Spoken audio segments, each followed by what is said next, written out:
Sehat Bang Nal? Sehat, Bang, sehat. Wah, Apa kabar Bang? sehat, Bang. Oh, ya, rumah Bang Bima mau teh.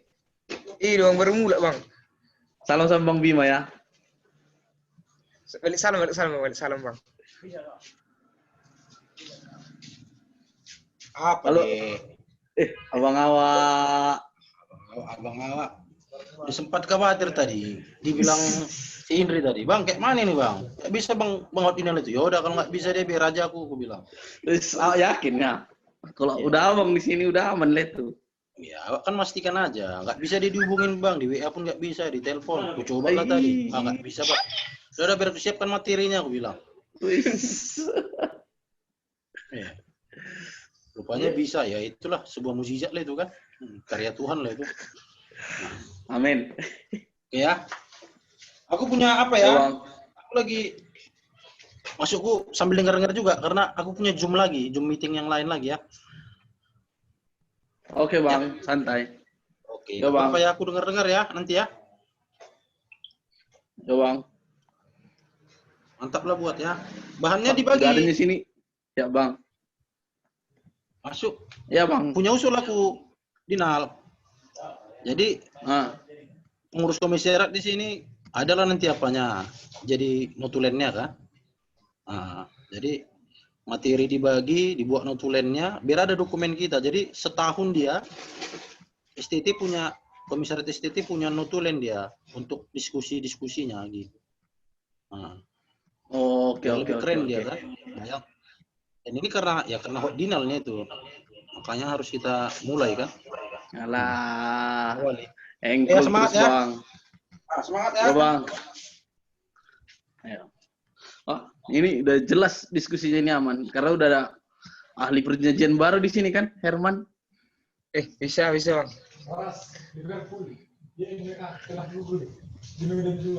Lanjut lagi. Nah, kabar Ranto. Masih bibi. Nang direktur. Kapan berangkat ke Rimanata? Akhir bulan nih pemberangkatannya Bang. Mungkin bulan-bulan Juni. Oke, semangat ya. Oke Bang. Ya. Enaknya di situ. Nah, jelas dong. Harus jelas gini, jelas. Dia lam hot, saya dong lam hot. Isi dong maksudnya Bang. Ya, Anggi Buri, Mak. Anggi murni dia udah tak kasih Bang. Gawat tuh. Anggi murni dia Bang. Ya, pos dorong aku mah ide kituon. Serius tuh Bang, Anggi murni dia. Asal bilang terus udah Bang Adusi. Tiga orang Anggi Buri.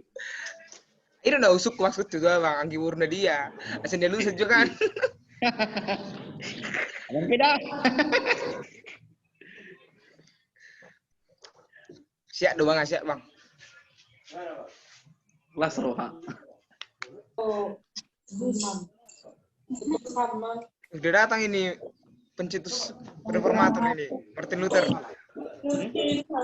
Boros Bang. Oras Bo.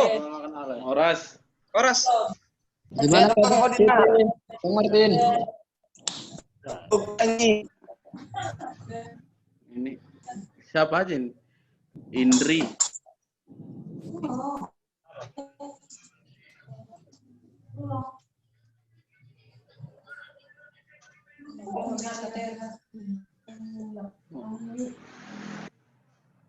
Di mana posisi Martin Luther? Kan itu mulai dari naik. Lagi di Bang, lagi praktek CP Bang. Oh, wis. CP. Calon pendeta. Santai. Buat laser lah di. Ada Bang Lamhot. Sehatnya Bang Lamhot. Sehat Bapak reformator. Oke. Indri, apa kabar Indri?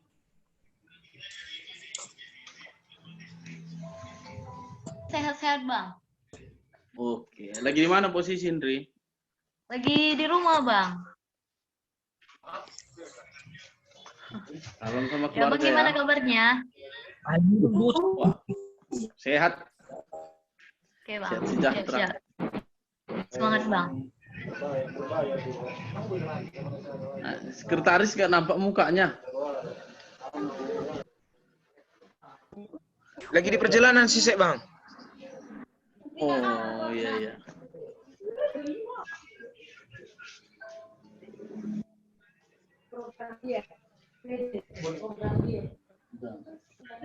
Bang, bentar lagi dimulai, Bang, ya. Tunggu kawan-kawan yang lain masuk, Dok.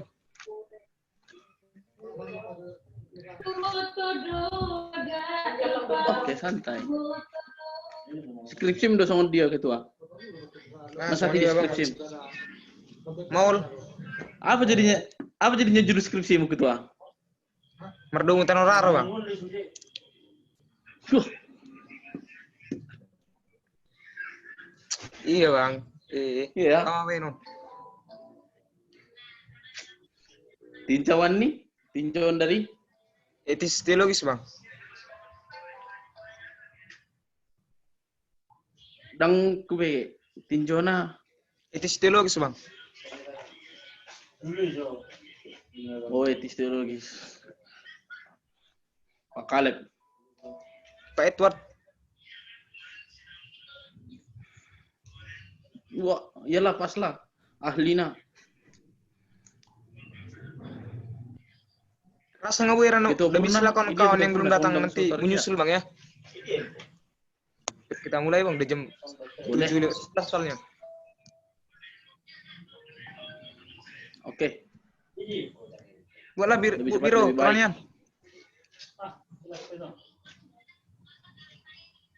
Oke, baik. Shalom bagi kita semua. Shalom. Shalom. Ya, shalom buat pemateri kami, Bang Hotdinal. Begitu juga dengan Oke, teman-teman yang shalom. bergabung, Abang, Kakak. Oke, baik. Sebelum kita memulai diskusi kita pada malam hari ini, kita bersatu di dalam doa, kita berdoa. Terima kasih Allah Bapa kami yang berkata dalam dunia surga, puji dan syukur kami panjatkan kehadirat-Mu ya Tuhan, untuk berkat yang boleh kami rasakan dari pagi, siang, sore, hingga sampai malam hari ini. Engkau masih memberkati kami. Tuhan yang baik di sini Tuhan, kami anak-anak-Mu, organisasi GMKI STT Abdi Sabda Medan, akan memulai diskusi kami, kiranya Tuhan yang mengurapi dari awal pertengahan hingga akhirnya. Begitu juga Tuhan untuk pemateri kami, Abang Dahot Dinal, kiranya Tuhan yang memberkati setiap jaringan, supaya kami dapat mendengarkan setiap informasi ataupun setiap ilmu ataupun pencerahan yang diberikan oleh Abang Dah kami. Begitu juga Tuhan untuk kami yang berada di link meeting ini, link Zoom ini, kiranya Tuhan yang memberkati setiap jaringan kami, jauhkan dari koneksi buruk. Berkati Tuhan aktivitas kami serahkan dalam tangan pengasihan Tuhan saja. Di atas itu semua Bapa, ampunkan segala dosa yang telah kami berbuat, baik sengaja maupun tidak sengaja, agar kami layak disebut dengan anak-Mu.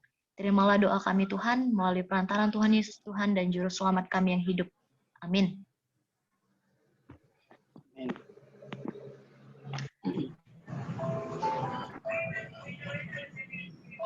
Baik, sebelum kita memulai diskusi kita, ada baiknya kita membaca dulu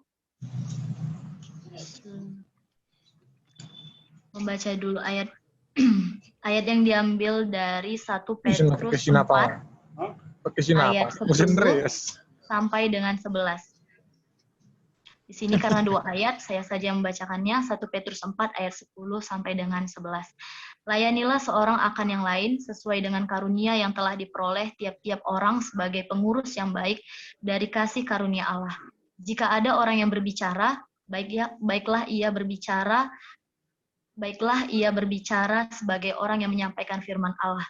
Jika ada orang yang melayani, baiklah ia melakukannya dengan kekuatan yang dianugerahkan Allah, supaya Allah dimuliakan dalam segala sesuatu karena Yesus Kristus. Ialah yang empunya kemuliaan dan kuasa sampai selama-lamanya. Amin. Baik, selanjutnya saya serahkan kepada moderator kita, Bang Dian Agave Napitupulu. Kepada Bang Dian Agave Napitupulu, waktu dan tempat dipersilahkan, Bang. Ya, terima kasih Ibu Biro Kerohanian. Saudara-saudaraku, saya selaku moderator, saya Dian Agave Napitu. Teman-teman sekalian, rekan-rekan sepergerakan GMKI, malam ini, malam yang indah, kita akan berdiskusi santai, ringan dan asik bersama pembicara kita, Abang Hodinal Sitanggang, dengan tema kita yakni kesatuan masyarakat pluralisme, khususnya di Indonesia.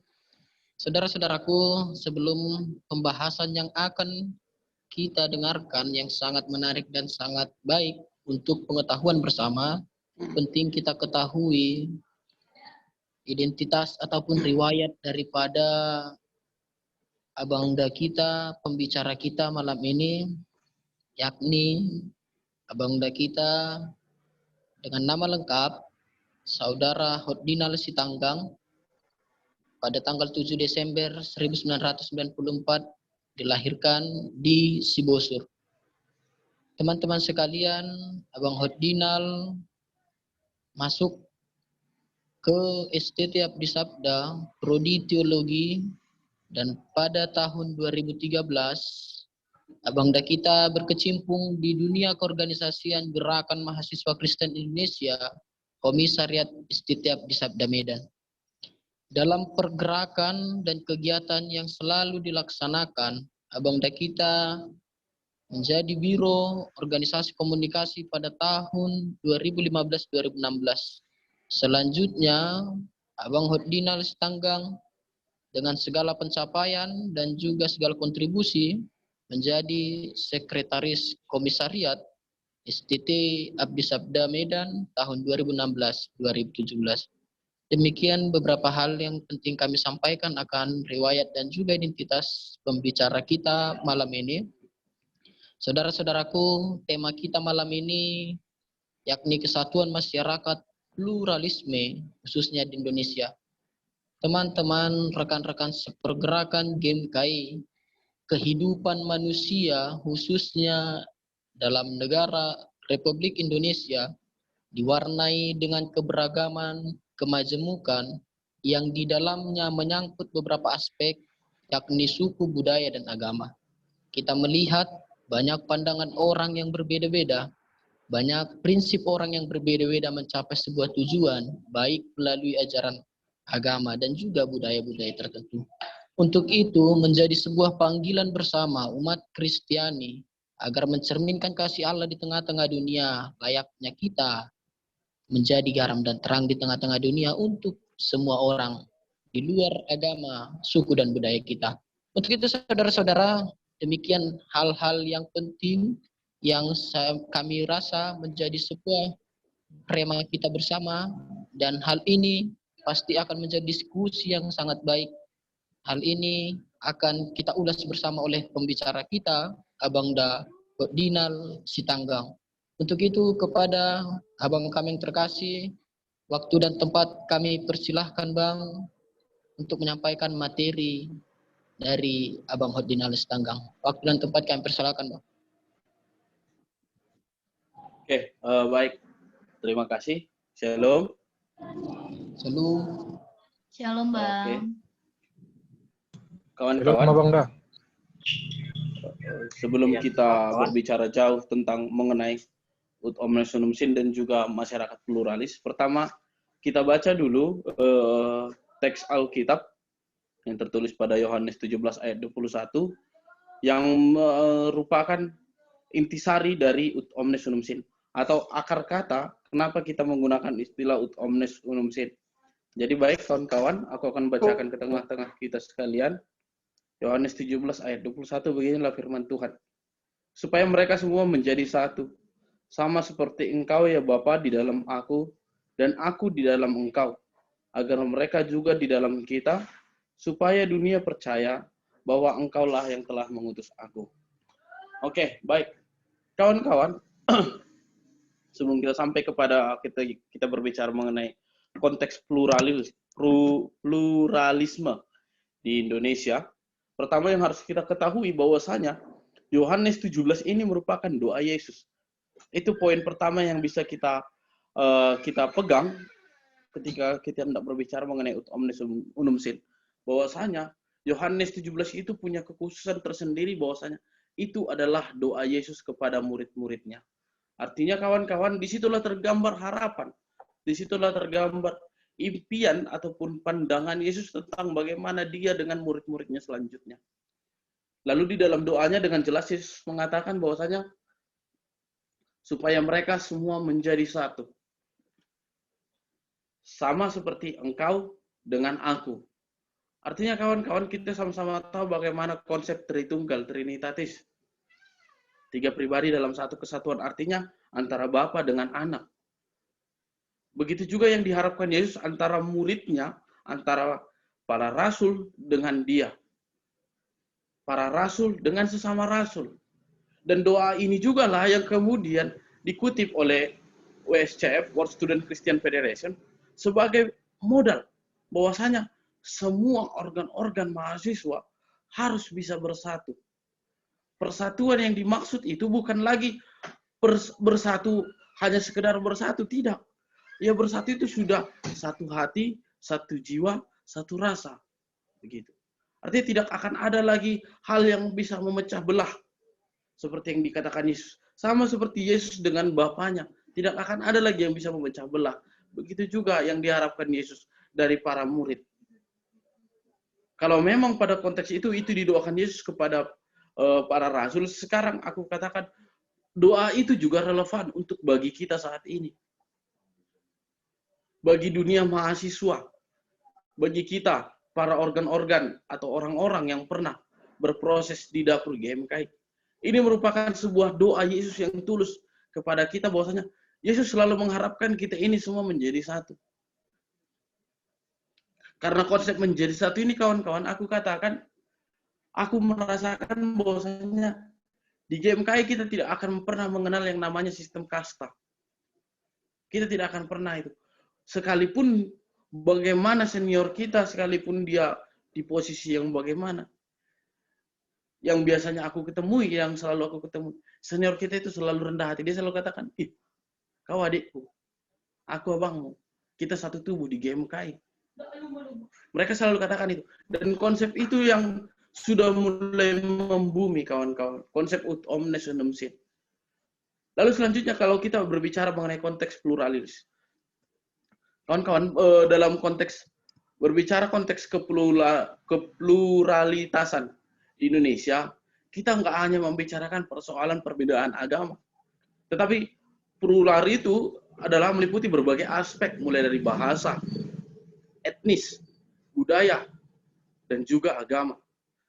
Oleh karena itu, secara umum, plural itu berpengaruh dalam meningkatkannya jumlah komunitas dan lembaga-lembaga yang ada di dalam masyarakat, yang pada gilirannya akan menyebabkan lebih banyak variasi keyakinan, nilai, dan norma. Itu yang harus kita pahami. Konteks kepelbagaian di Indonesia menyebabkan kepelbagaian nilai, menyebabkan kepelbagaian norma, menyebabkan kepelbagaian keyakinan. Kalau misalnya kita di daerah orang Toba sebut ada Parmalip. Kalau kita geser sedikit ke atas, jumpa orang Simalungun akan bilang Parhabonaran. Kalau kita merantau sedikit ke Pulau Jawa, kita akan temui suku Baduy di Banten. Kita melangkah jauh lagi ke timur, maka kita akan ketemu lagi orang-orang Kejawen di Pulau Jawa. Artinya kawan-kawan, mereka semua memiliki nilai, memiliki keyakinan, dan memiliki norma masing-masing. Ketika kita berani berbicara mengenai plural ini, maka kita harus berani menghargai orang yang lain. Kita juga harus menghargai mereka yang punya keyakinan yang lain, mereka yang punya nilai yang lain, dan mereka yang punya norma yang lain. Oleh karena itu, kawan-kawan, ketika Yesus katakan supaya mereka menjadi satu, satu bukan berarti sama. Itu poinnya. Bersatu bukan berarti harus sama. Ketika Tuhan katakan, Tuhan doakan, kita harus satu, kita nggak harus sama. Ketika mereka berpakaian kotak, kita harus kotak. Ketika mereka berpakaian bulat, kita harus bulat. Ketika kita pengen menggunakan pakaian garis-garis, mereka juga harus garis-garis. Tidak begitu konsepnya, kawan-kawan. Tapi konsepnya adalah kita satu tanpa harus seragam. Kita bersatu tanpa harus seragam. Karena apa? Karena adanya keperbedaan, karena adanya kepelbagaian, karena adanya kepluralitasan, maka harus ada yang namanya persatuan. Lalu ketika kita berbicara mengenai hal itu, kita kulas lagi lebih dalam. Lalu bagaimana dengan konsep berusaha bersatu di dalam konsep agama? Kalau konsep budaya ya bisa-bisa saja kita mixkan. Artinya kalau beberapa pesta misalnya di konteks kita di Sumatera Utara, pertama digunakan adat Toba, lalu kemudian disambung adat Simalungun, ya tidak masalah. Akan tetapi dalam konteks agama, bagaimana kita berusaha menyatukan pemahaman dalam satu agama? Kawan-kawan, baru-baru ini terjadi pemboman di gereja katedral di Makassar. Orang beramai-ramai mengatakan, jangan lihat agamanya. Jangan pusingkan agamanya. MUI bahkan sampai mengeluarkan pernyataan. MUI katakan, teroris tidak punya agama. Tapi baru-baru ini kita kembali dikulik secara menggelitik oleh Ustadz Yahya Waloni. Yang dia katakan, aku tidak ingin duduk di kursi ini karena ini kursi Kristen. Ganti dengan kursi yang lebih Islami. Artinya kawan-kawan bahwasanya saat ini kita harus pahami di Indonesia saat ini kepluralitasan ini sedang diancam. Sedang berusaha dirongrongi secara habis-habisan. Dan mereka semua masuk ke dalam pelbagai sendi kehidupan. Bukan hanya kehidupan, bahkan ke pelbagai sendi kepemerintahan. Bisa kita lihat, seperti yang tadi aku sebutkan, MUI, FKUB sendiri, sampai kepada beberapa penceramah-penceramah yang mencoba menghancurkan. Oleh karena itu, jikalau Yesus katakan supaya kita menjadi satu, bagaimana di dalam konteks agama? Bagaimana di dalam berusaha konteks mempertahankan nilai-nilai, keyakinan, ataupun norma yang kita yakini datangnya daripada Tuhan. Oleh karena itu, kawan-kawan, aku membawa sebuah konsep, dan konsep ini pernah ketika kemarin kami sama Timothy, sama Judika mau berangkat ke Sumba, Nusa Tenggara Timur. Aku kemarin tawarkan konsep itu kepada PGI. Konsepnya adalah konsep Simalungun. Sapangambe manok tokite. Artinya adalah berusaha merasakan apa yang orang lain rasakan. Satu rasa. Berusaha merasakan kekosongan jiwa yang orang lain sedang rasakan. Merasakan kehancuran yang orang lain sedang rasakan. Itu konsep Sapangambe manok tokite. Oleh karena itu kawan-kawan, di dalam Sapangambe manok tokite, sebelum kita melakukan sesuatu, sebelum kita memberikan sesuatu kepada orang lain, kita harus mengahap. Kalau istilah Simalungun sebutkan mengahap atau merasakan kepada diri sendiri. Kalau aku dibuat begitu, bagaimana? Jikalau aku di posisi dia, bagaimana? Di dalam konsep agama yang ingin saya maksudkan, kenapa harus menggunakan istilah Sapangambe manok tokite? Jikalau aku saat ini berada dalam posisi mayoritas, kebetulan saat ini aku tinggal di daerah mayoritas, dan aku sebagai mayoritas di daerahku ini. Ketika aku sebagai mayoritas, apa yang kulakukan kepada orang yang minoritas? Lalu ketika suatu saat aku sebagai orang minoritas, apa yang harus aku lakukan sebagai orang minoritas? Artinya konsep itu yang perlu kembali kita kembangkan. Konsep satu rasa. Bukan karena apa kawan-kawan? Karena di dalam konsep agama jangan seperti konsep kecap. Karena agama itu bukan kecap. Agama itu bukan untuk diperbandingkan. Siapa yang paling baik, siapa yang paling benar. Percuma. Kawan-kawan mau memperbandingkan agama mana yang paling baik, mana yang paling benar. Sedangkan sumbernya semua dari atas. Lalu ketika semua akhirnya bersumber, kami datangnya daripada Tuhan, kata agama Islam. Kristen katakan, kami datangnya daripada Tuhan. Buddha katakan, kami datangnya dari Siddhartha Gautama. Hindu katakan, kami datangnya dari para dewa. Lalu kemana kita bertanya? Begitu. Karena mereka semua, ya dalam konsep kita, mereka semua itu tidak dapat terjangkau oleh akal pikir kita. Tidak dapat tersentuh oleh akal manusia yang begitu sederhana. Oleh karena itu sia-sia. Jangan seperti kecap mengatakan, kecap ini paling bagus, kecap ini paling bagus. Tidak ada gunanya ketika kita berbicara tentang agama. Tetapi berbicara tentang agama, bagaimana jikalau aku di posisi dia? Dan kemudian kawan-kawan, ketika kita berbicara satu di dalam konsep agama, bukan berarti juga kita harus seperti agama yang lain. Kita harus mengikuti mereka ketika mereka apa istilahnya? Ketika mereka beribadah, kita beribadah seperti mereka. Ketika mereka makan seperti itu, kita makan seperti mereka. Ketika berdoa mereka dengan cara mereka, kita berdoa seperti mereka. Tidak. Akan tetapi konsep keagamaan kita itu yang kita pertahankan dengan cara tidak dengan paham aku tidak akan pernah menyinggung dan aku tidak akan pernah menggurui agama orang lain. Begitu kawan-kawan. Kalau itu sudah kita lakukan dalam konteks plural ini, maka kesatuan itu bukan suatu hal yang mustahil lagi. Jadi kita bisa katakan, jadi Bang, bagaimana kita membuat ini? Ini kan pekerjaan yang mustahil, menyatukan konsep pemahaman ini. Kawan-kawan, aku ingin katakan begini. Impossible, we do. Miracle, we must try. Yang tidak mungkin, kita pasti bisa lakukan. Yang mustahil, kita coba. Oleh karena itu, di dalam konsep kita sebagai orang GMKI, kita selalu ditekankan bahwasanya GMKI sebagai hadir untuk membawa shalom. Membawa shalom ke tengah-tengah dunia. Ke tengah-tengah Trimatra. Artinya 3 medan layang. Kita juga harus dituntut. Selain kita punya tinggi iman, kita juga harus punya tinggi ilmu. Karena apa kawan-kawan? Ketika kita hanya membawa iman kita, ketika kita hanya mengandalkan iman kita, jangan lupakan. Kita ini plural. Artinya, kita ini punya orang yang berbeda. Orang punya imannya juga. Orang punya keyakinan juga. Kalau dia memaksakan keyakinannya, bagaimana? Hancur sudah.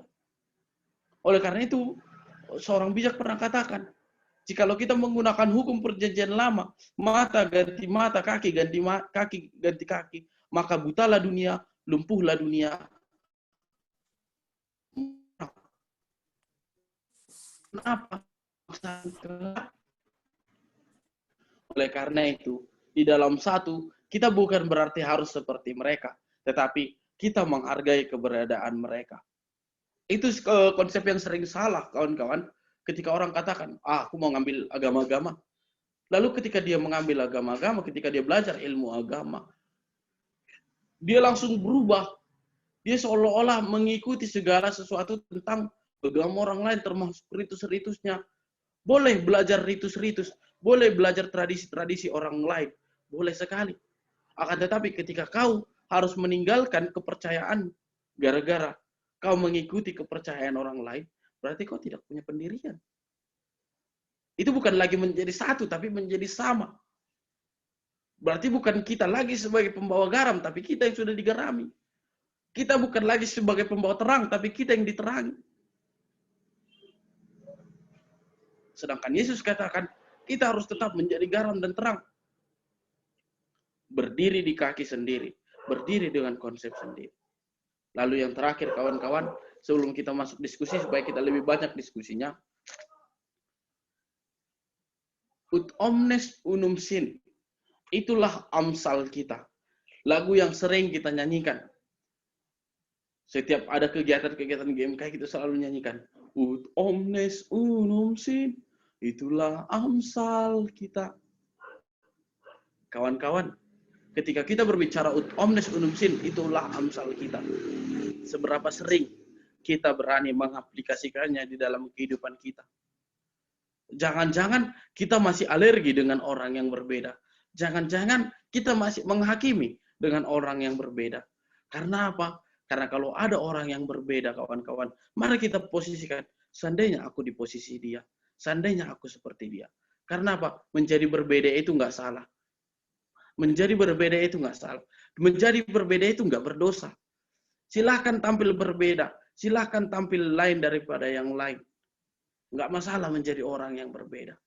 Yang penting kau tetap menjadi dirimu sendiri. Itu mungkin sedikit pemantik kepada kita semua, pemantik diskusi kita. Jadi seperti yang tadi disebutkan Bang Bima, nanti mungkin aku akan kirim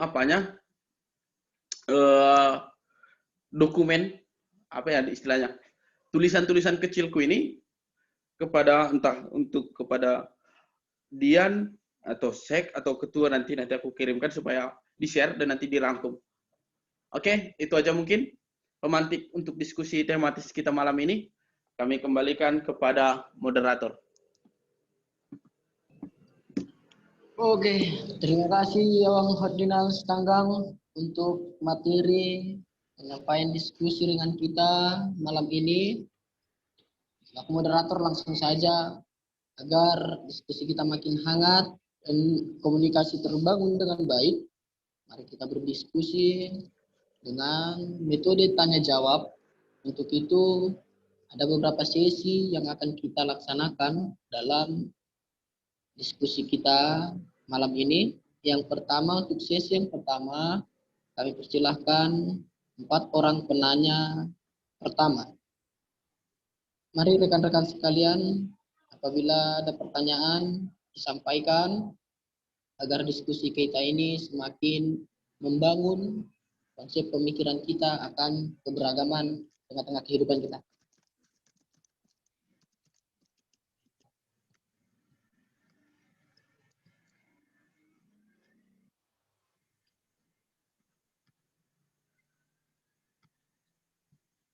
Iya. Oke, bagaimana teman-teman sekalian? Ini saya rasa harus saya pancing dulu ya. Bagaimana Bang moderator, boleh bertanya kan Bang kan? Oke, gas. Pra. Oke. Ya, moderator lah dulu. Oke, kepada Abang Ferdinand, melalui materi diskusi kita hari ini, tidak lepas dari tema kita, kesatuan masyarakat pluralisme. Nah, menjadi pertanyaan saya Bang, kehidupan kita benar-benar diwarnai oleh keberagaman yang bahkan di luar pikiran kita. Yang menjadi tantangan kita adalah bagaimana cara kita menyatukan hal demikian. Sebagai mahasiswa teologi yang akan terjun dalam dunia pelayanan di gereja dan masyarakat, sebagai pimpinan teolog-teolog nantinya, sebenarnya apanya Bang dasar kita untuk membawa kesatuan ini? Artinya, bukankah prinsipku misalkan seperti ini, ya aku Kristen, orang Kristen aja aku kawani, kami yang benar seperti itu kan. Aku orang Kristen, yang orang Kristen itulah dulu utamakan untuk mengenal jalan keselamatan daripada Kristen. Di tengah-tengah kemajemukan ini, dasarku untuk membawa untuk bersatu seperti itu Bang, menguatkan pikiran dan hati. Nah, itulah Bang, saya rasa udah Bang kan jelas pertanyaan saya dari saya sendiri moderator. Nah, demikian pertanyaan saya. Ya, kembali lagi ke moderator. Mari rekan-rekan.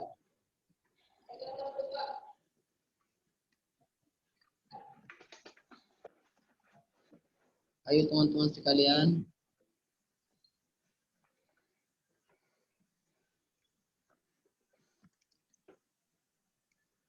Itu Andreas Manulang itu mau bertanya, Pra. Oh iya, silahkan layan Andreas. Iya, terima kasih kepada waktu yang diberikan. Saya adalah juga anggota GMKI, tetapi saya karena HP saya sedang bermasalah, Jadi saya memakai akun Andreas Manulang. Gak apa-apa kan moderator? Ya, ini siapa sebenarnya? Coba Bang, Udah, sebutkan. dengan suara. Oke, Bang Asyando. Ya, terima kasih. Ya, pertanyaan saya seperti ini. Sangat suka aku tentang pembahasan pluralisme ini. Tetapi nggak bisa dipungkiri, tapi pemahaman pembicara kita juga seperti itu. Bahwasannya untuk menjatuhkan itu ke dalam Indonesia itu sangat sulit. Sangat sulit. Kenapa kami katakan sulit seperti ini? Karena banyak pemahaman sekarang, ketika aku bersama orang lain, ketika aku dekat dengan orang lain, maka aku akan diorang-lainkan. Ngerti moderator ya? Ketika aku bersama dengan orang lain, maka aku akan diorang-lainkan. Nah, pertanyaan saya seperti ini. Begitu banyak pemahaman seperti itu, apa yang sebenarnya menjadi tawaran kita, terkhusus abang pembicara kami, agar pemahaman diorang-lainkan ketika bersama orang lain itu tidak ada. Nah, hilang makna itu. Kenapa? Karena ketika memang makna di orang lain kan itu masih ada, maka sebuah omong kosong belaka yang akan pluralisme ataupun yang kita bahas sekarang ini akan terjadi. Apalagi kalau kita kaitkan dengan bagaimana kehidupan bersama. Waduh, sangat sulit menurut saya. Itu yang pertama. Dan yang kedua, terima kasih. Aku kembalikan kepada moderator. Iya, ini pertanyaannya sangat tajam ya. Ketika kita bersama orang lain, kita menjadi terkucilkan. Situlah arah pertanyaannya ini. Mana orang yang terkucilkan terisolasi lah Bang ya. Moderator, tidak terkucilkan dengan orang lain kan moderator. Oke. Iya. Searah itu. Oke, masih 2 pertanyaan. Mari kita tunggu satu lagi. Itu pesan, itu pertanyaanku di kolom chat. Oke, ada pertanyaan dari kolom chat. Belum nyampe ini.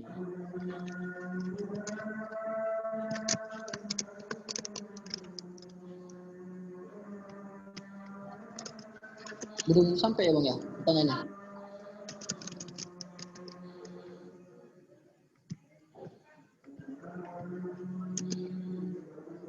Bagaimana dengan teman-teman yang lainnya?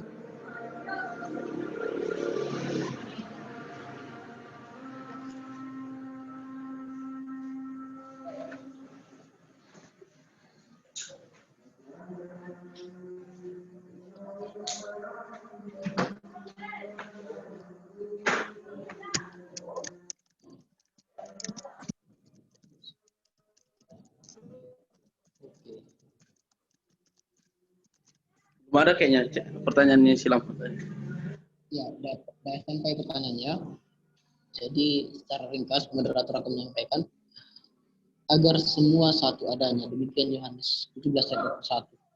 Kalau dilihat dari ayat 21 ini ada kelanjutan firman Tuhan, yaitu yang percaya kepadanya. Bagaimana dengan hal itu jika dilihat dari konteks Indonesia yang begitu pluralis? Apakah satu adanya itu menyangkut manusia yang lain, ras yang lain? Nah, oke, pertanyaan sudah sampai dalam kolom chat dan sudah bisa juga diterima oleh abang-abang kami materi kita. Jadi ada 3 pertanyaan Bang dalam sesi yang pertama ini, sembari mempersiapkan beberapa respon-respon yang akan disampaikan di sesi 2. Waktu ini kami persilahkan kepada abang pemateri kami untuk menjawab beberapa pertanyaan dan pernyataan yang tersedia. Kami persilahkan Bang. Oke. Jadi yang pertama, bagaimana menyatukan pemahaman? Kan itu yang ditanyakan oleh moderator. Bagaimana ceritanya nggak akan bisa kalau tidak satu pemahaman, kan begitu. Oke. Makanya tadi sempat yang aku tawarkan itu mengenai sapangambe manok tok hite. Jadi jikalau memang tidak bisa dengan sapangambe manok tok hite, aku punya konsep sederhana seperti ini.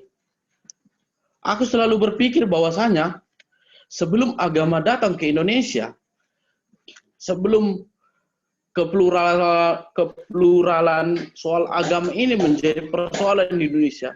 Awalnya Indonesia ini kalau kita pelajari dari buku-buku sejarah, persoalan suku tidak menjadi persoalan yang begitu besar. Karena apa? Masing-masing suku memiliki kebajikannya sendiri. Masing-masing orang memiliki kebajikan atau nilai-nilai norma yang mungkin menghalangi mereka untuk berlaku kasar. Akan tetapi setelah agama datang, kita tidak bisa pungkiri. Setelah agama datang, akhirnya jurang ini semakin melebar. Konsep aku dengan kau yang berbeda, kau dan aku tidak bisa duduk bersama, kau dan aku tidak bisa bersentuhan, ini yang akhirnya memancing pemahaman-pemahaman liar. Aku sebut istilahnya pemahaman yang liar di Indonesia. Lalu, bagaimana cara mengatasinya? Kawan-kawan, cara mengobati Indonesia yang saat ini sedang sakit adalah dengan cara prinsip Indonesia itu sendiri.